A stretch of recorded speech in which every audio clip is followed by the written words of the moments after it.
Happy Monday, happy people. Hope you guys are doing great this Monday morning. It's about 7:15 this morning, getting ready for the day here.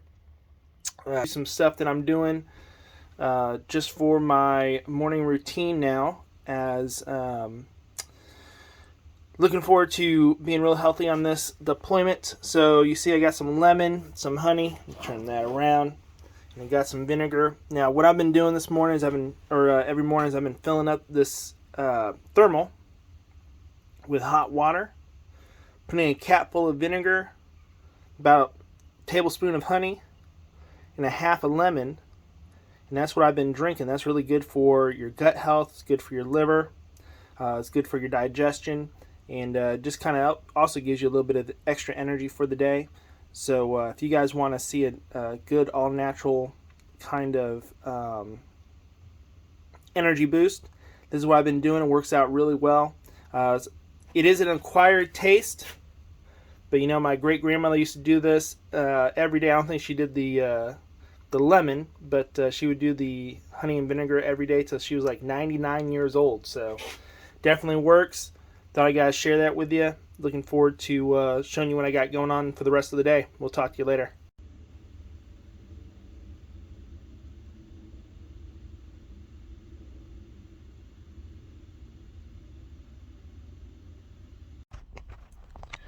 All right, y'all. Just finished up my first inspection. It was just a simple water loss.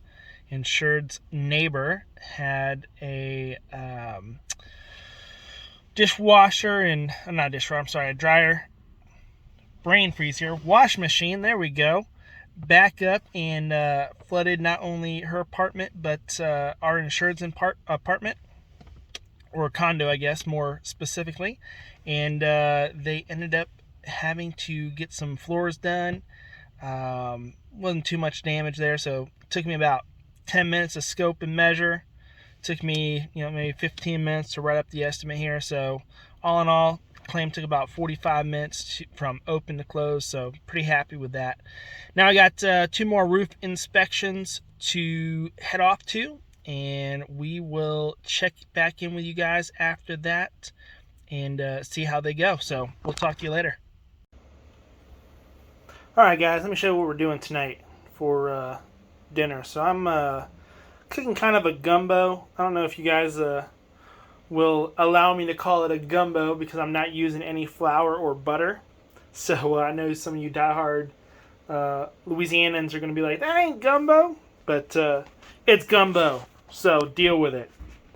I'm just joking. Anyways, so what I did is we had a bunch of leftovers that we needed to cook up. So I'm basically turning it into a gumbo-like dish, I guess if you want to call it that. Again, no butter, no breading. Sausage is going to be probably the most unhealthiest thing in here, but you know, it also has a lot of protein in it. And a lot of times what makes the sausage bad is the bread you eat with it. So putting it in gumbo actually is not as bad as eating it by itself with bread. Everything else we have in there is going to be carrots, broccoli, and corn with some celery sticks in there. So we're just going to let that boil. We do have the seasoning. Similar seasoning to what I used on the mahi-mahi. So we had the HEB all-purpose seasoning and the Kinder's garlic, pepper, and salt seasoning that we put into our brine here. We're going to let this simmer for about an hour. And then we're going to come back and put our shrimp in here. And then we'll get our brown rice cooking. And we will have dinner. Hopefully we'll be able to eat on this for the next 3 days here. So just thought I'd show you guys. Here, I'll open this can up. This top. Look at that. Doesn't that look good? I know you guys, we got to have the flour to make it thicker. Hopefully we won't have to worry about that. But we're going to not use any flour and not use any butter. By the way, to add the sweetener to it, I used honey instead of butter. So just thought I'd throw that in there. So we'll see how this turns out, and we'll let you guys know later. All right, our stuff has been simmering for about an hour here. So I'm getting ready to throw in the shrimp and let that sit for about 10-15 minutes to cook up as well. I'm going to turn the heat up as well to it's at 225 roughly right now. I don't know if you can see that or not. I can't really see it. It's about 225 right now. I'm going to crank it up to about 275 just so we can get the shrimp cooked up. It's been sitting out for about 20 minutes, marinating in some lemon juice. So we'll put that into our stock here in just a second. What we're using tonight for the rice is this pre-cooked brown rice, gluten-free, whole grain, vegan. Get this at Costco there. I'm not going to be making rice from scratch tonight, so we're just going to be cooking up one of these guys. We'll get 2 servings out of this guy with the stuff that we have in there. Tomorrow we'll probably cook up some quinoa to go with the leftovers of this. And anyways, yeah, there we go. So here, let me go ahead and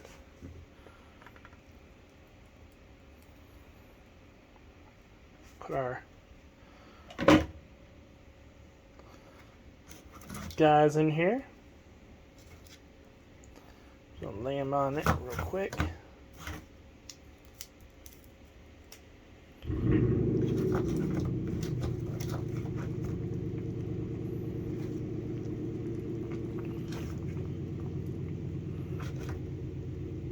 I'll mix this in just a second.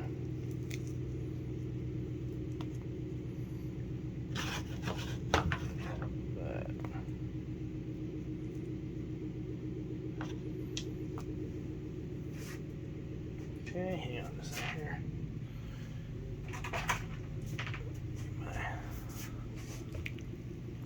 Careful not to spill anything.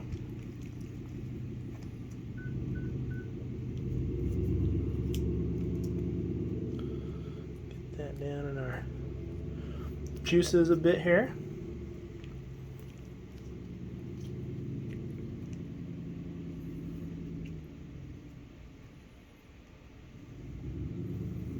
Alright, go ahead and put this lid back on, crank it up to about 275. Let that simmer, or it won't be simmer, be cooking about 275 for about 15 minutes, and we'll call it good. Talk to you on a little bit. So I lied. It was let the shrimp boil for 5 minutes, not 15 minutes, and we just let it sit for 5 minutes. So as you see here, I got my rice ready to go. And what I'm going to do, see if I can do this with one hand. Alright, we're just going to do about half and half. Make sure we get some shrimp in here. One more shrimp. Or 2 more. There we go. Boom. There we go. And then also we need a little juice. So I actually don't have the right ladle. But there you go, guys. That is a 0 sugar, 0 flour, 0 what's the other thing? Flour, sugar, butter. 0 butter. Gumbo dish. So it's about 20 grams of protein in there. Does have a little bit high sodium, but the good thing is I controlled some of the sodium that it typically calls for, so I didn't put as much sodium in there, salt in there that it typically calls for. So I reduced that down, and yeah, there we go. So we'll give this a try, and actually, you know what? Let's give it a try right now. Carrots and ooh, my God, it's simmering. All right, hang on.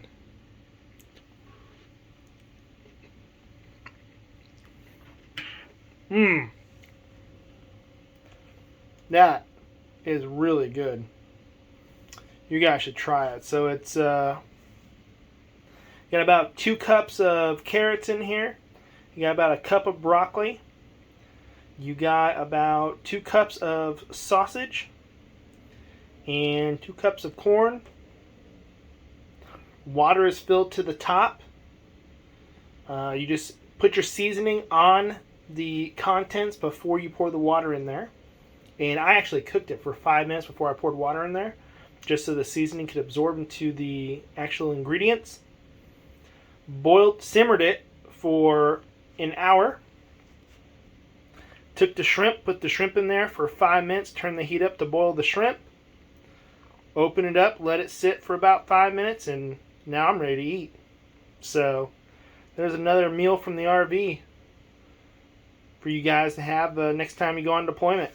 We'll talk to you later.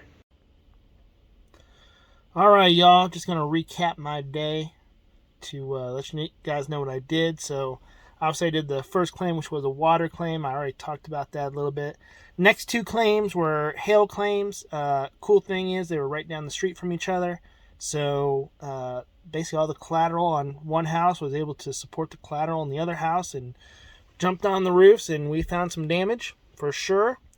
Don't know if the whole roof will be bought or not, but we definitely found some damage up there. So we'll be creating those estimates here the rest of the night. Just got done eating. Man, I don't know if you're going to call it gumbo or not, but I'm calling it gumbo. It was really good. Gumbo stew, if you guys want to negotiate or compromise here. So I'm calling it a gumbo stew. But anyways, it was really good, and I had about a cup and a half.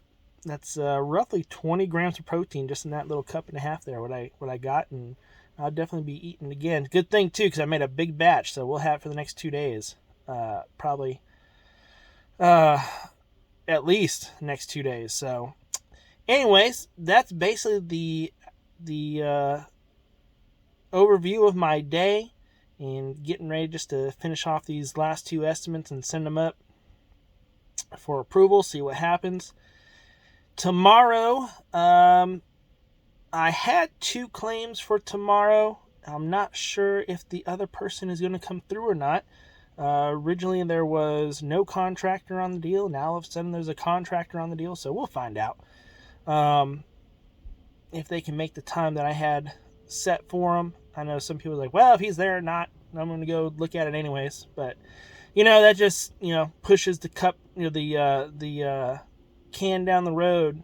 Anything we can do to, stop prolonging the claim process for the insured, the better. I mean, I never understood why people would do that. If they can wait, they should, in my opinion. That's my opinion. So, talk to whoever you're working for, what their thoughts are. But it makes no sense to me to go out there and do an inspection, because you always know if it's not a full roof replacement, they're always going to ask for a second inspection. So, get out there and do a full, really thorough, detailed inspection with the contractor, and just, save your carrier time and money. That's all I can say. That's my thought process behind the whole thing. Is no need to drag this out. We know they're going to ask for a second inspection if they're not there, so if we can wait, might as well wait. Anyways, just my thoughts. Leave your comments below what you would do in that situation. But if he can't make it, I'll just reschedule for him, just to, provide that good customer service that we all should be striving for. Anyways, you guys have a great night. We'll talk to you later.